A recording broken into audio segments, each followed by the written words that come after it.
সংগ্ৰামী উপকৃতসকল আপোনালোকে সকলোৱে 5 মিনিট সময় বহক।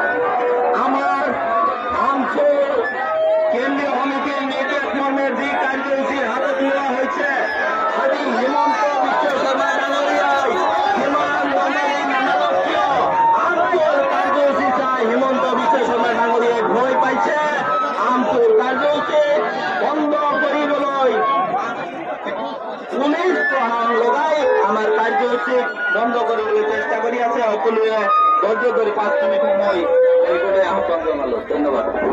শ্ৰদ্ধাৰ সংগ্ৰামী বন্ধুসকল, আমাৰ যিখিনি আজি আমাৰ জিলা সমিতিৰ বিষয়ববীয়া তথা ৰাইজ আহিছে, মই সকলোকে বহিব দিছো। আৰু আমি ভাবিম যিসকলে বহিছে তেওঁলোকে আমাৰ আন্দোলনৰ কৰ্মী, আৰু যিসকলে বহা নাই তেতিয়াহ'লে তেওঁলোকে ইয়াৰ পৰা গুচি যাব লাগে।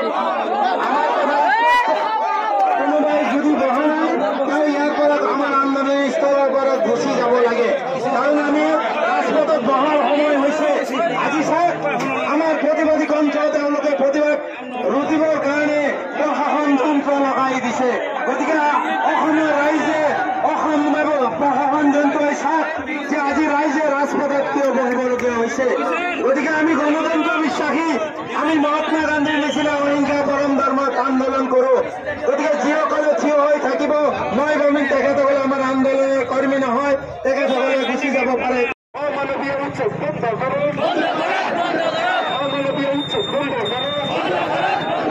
বিজেপি চৰকাৰ হয় নাই, বিজেপি চৰকাৰ হয় নাই, অসম চৰকাৰ হয় নাই, অসম চৰকাৰ কাম নাই।